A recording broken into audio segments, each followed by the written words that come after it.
Bonjour, je suis le docteur Emmanuel Cognat, je suis neurologue au Centre de neurologie cognitive à l'hôpital Lariboisière-Fernand-Vidal à Paris. Je travaille donc dans un centre mémoire où j'ai développé une activité d'intérêt et d'expertise dans le domaine de la neuropsychiatrie, c'est-à-dire la prise en charge des patients qui sont à la frontière entre les domaines habituels de la neurologie cognitive et ceux de la psychiatrie, ce qui est une problématique de plus en plus fréquente et qui nécessite à la fois des ressources et une expertise spécifique.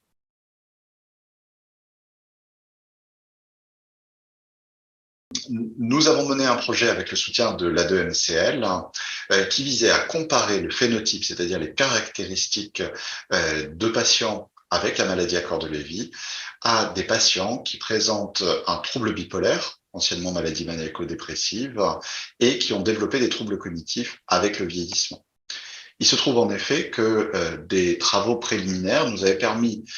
d'observer que les patients bipolaires qui développent des troubles cognitifs importants, et ce risque est augmenté chez les patients bipolaires par rapport à la population générale, ont des caractéristiques qui ressemblent à celles de la maladie à corps de Lévy, en particulier de fréquentes fluctuations cognitives, voire des moments de confusion, ainsi que un syndrome parkinsonien dans à peu près la moitié des cas. C'est donc une approche intéressante d'essayer de comprendre une maladie, non pas directement en étudiant ses mécanismes propres, ici on parle de la maladie à corps de Lévy, mais en s'intéressant à une autre pathologie qui partage des symptômes ou des caractéristiques communes et dont la compréhension peut aider, eh bien, par retour, à comprendre ceux de la maladie d'intérêt, ici la maladie à corps de Lévy.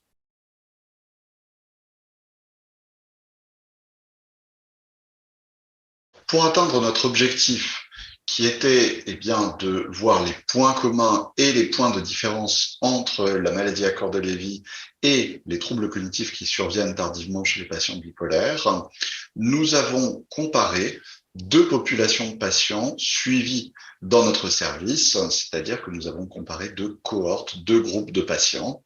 Nous les avons comparés sur un certain nombre d'aspects. D'abord et avant tout, ce que l'on appelle les aspects cliniques, donc les symptômes, que ce soit les symptômes cognitifs, hein, que ce soit les symptômes moteurs, mais aussi les manifestations associées qui sont plus évocatrices de la maladie à corps de Lévy, comme les troubles du sommeil, par exemple. Nous les avons également comparés sur le plan des caractéristiques neuropsychologiques, c'est-à-dire cette fois-ci les valeurs chiffrées de l'évaluation de leur fonctionnement cognitif. Nous les avons enfin comparés sur le plan de l'imagerie, à la fois l'imagerie morphologique, l'IRM cérébrale qui va nous permettre d'observer les volumes des différentes régions du cerveau, et également l'imagerie métabolique, en particulier le TEP-FDG, qui est une imagerie qui nous permet très simplement de voir le régime de fonctionnement des différentes régions du cerveau, entre guillemets, pour détecter d'éventuelles régions qui fonctionneraient trop peu, en sous-régime, hein, si on devait filer la métaphore, mais également le DAT-scan qui nous montre l'intégrité de structures dans la profondeur du cerveau, ce que l'on appelle les noyaux gris centraux, structures qui sont touchées dans la maladie de Parkinson ou dans la maladie à corps de Lévy, donc qui sont des structures tout particulières d'intérêt dans cette situation. On a donc comparé point à point les patients sur l'ensemble de ces caractéristiques, au total, au moins une vingtaine ou une trentaine de caractéristiques. Ces deux cohortes de patients sont constituées à partir des dossiers des patients suivis dans notre service. Nous avons dans le service, en effet, d'une part, des consultations plus spécifiquement centrées sur la maladie à corps de Lévy, qui sont des consultations de première ligne, mais également de recours pour des deuxièmes ou des troisièmes avis ou des avis complexes. Et nous avons la même chose en neuropsychiatrie, donc c'est-à-dire chez des patients qui ont un trouble frontière entre la neurologie et la psychiatrie. Et dans ce cadre-là, nous recevons beaucoup de patients bipolaires qui développent des troubles cognitifs. Ainsi, prospectivement, nous avons pu recueillir les données au fur et à mesure que les patients rendent visite dans le service et sont suivis, ce qui permet d'avoir un historique et un ensemble de caractéristiques, bien sûr, anonymisées. Nous avions donc d'un côté une cohorte de 112 patients atteints de maladie à corps de Lévy et qui n'avaient pas eu de maladie bipolaire durant leur vie, et 62 patients bipolaires qui présentaient des troubles cognitifs qui avaient justifié une consultation dans un service spécialisé. Ce projet a été mené en pratique par Amina Daoudi, qui était étudiante en Master 2 dans notre équipe, sous ma direction.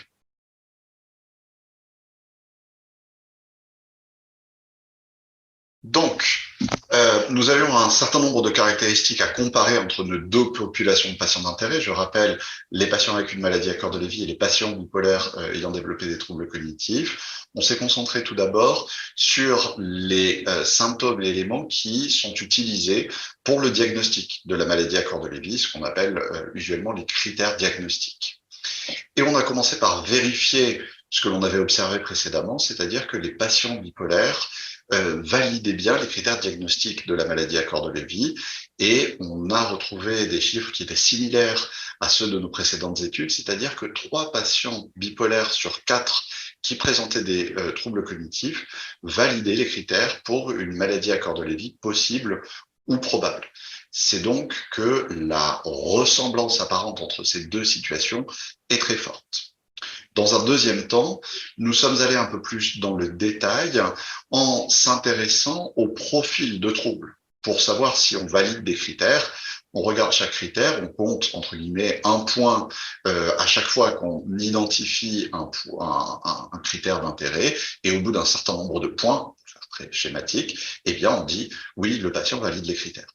Là, on est allé un peu plus dans la profondeur, c'est-à-dire qu'on a regardé l'ensemble du profil pour voir si cette ressemblance allait jusque dans les détails ou si on trouvait des différences. Et c'est là qu'apparaissent les résultats les plus intéressants, puisque on se rend compte qu'en fait, si les patients bipolaires valident les critères pour la maladie à corps de Lévy, c'est pour 2 arguments principaux, celui des fluctuations de leur état cognitif et celui du syndrome parkinsonien, qui sont tous deux fréquents dans cette population. En revanche, les autres symptômes, comme par exemple les cauchemars ou les chutes, étaient très différents dans leur proportion entre les patients avec une maladie à corps de Lévy ou les patients bipolaires. De même, pour les hallucinations, qui sont aussi une manifestation très fréquente de la maladie à corps de Lévy, elles étaient trouvées très peu souvent chez les patients bipolaires. La même chose était identifiée pour l'imagerie, avec ici des patients bipolaires qui avaient beaucoup moins souvent des anomalies sur le DAT-scan, donc beaucoup moins souvent des signes d'anomalies dans les noyaux profonds qui sont touchés dans la maladie à corps de Lévy et qui sont à l'origine du syndrome parkinsonien, alors que ces mêmes patients bipolaires avaient plus souvent en apparence une atrophie cérébrale que les patients avec une maladie à corps de Lévy. Le résultat global de cette étude, c'est que oui, effectivement, au premier coup d'œil, les patients avec une maladie à corps de Lévy et les patients bipolaires se ressemblent beaucoup, et on serait tenté de diagnostiquer une maladie à corps de Lévy chez ces patients bipolaires avec troubles cognitifs, mais l'analyse plus fine semble montrer qu'en réalité, la superposition n'est que partielle, ce qui, pour nous, dans une optique de recherche, suggère que les deux situations partagent probablement des mécanismes communs, mais ne sont pas liées exactement aux mêmes déterminants. En gros, que les patients bipolaires qui ont des symptômes ressemblant à la maladie à corps de Lévy n'ont peut-être pas, à proprement parler, la maladie à corps de Lévy. Pour donner quelques résultats chiffrés parmi les plus importants et significatifs de l'étude, on peut par exemple citer la différence dans les hallucinations visuelles, puisque dans nos 2 cohortes, les patients avec une maladie à corps de Lévy rapportaient des hallucinations dans environ 50% des cas, alors qu'on ne trouvait ces hallucinations que chez 8 à 10% des patients avec un trouble bipolaire. De la même manière, les cauchemars étaient rapportés par plus d'un tiers des patients avec une maladie à corps de Lévy, alors qu'ils étaient rapportés chez moins de un patient bipolaire avec des troubles cognitifs sur 10. Pour ce qui est du DaTscan anormal, donc ce DaTscan qui nous montre encore une fois l'intégrité des structures profondes du cerveau impliquées dans les phénomènes parkinsoniens, pour ainsi dire 100% des patients avec une maladie à corps de Lévy dans la cohorte avaient un DaTscan anormal, alors qu'ils étaient à peine 15% parmi les patients avec un trouble bipolaire. Et ainsi de suite. Il y a aussi, comme je le disais, des différences dans l'autre sens avec sur l'appréciation générale, ce n'est pas du tout quelque chose d'approfondi et de chiffré, mais sur l'appréciation générale, une atrophie du cerveau, donc une diminution de volume du cerveau, qui était trouvée chez 85% des patients bipolaires, alors qu'elle était trouvée chez moins de 50% des patients avec une maladie à corps de Lévy. Ce travail a deux conséquences principales. La première est immédiate pour la pratique et elle fait écho à ma pratique à moi en tant que médecin neurologue spécialisé en neuropsychiatrie. C'est-à-dire que il y a beaucoup d'errances diagnostiques. On le sait dans la maladie à corps de Lévy. Cette errance diagnostique, elle existe également fortement chez les patients bipolaires qui développent des troubles cognitifs.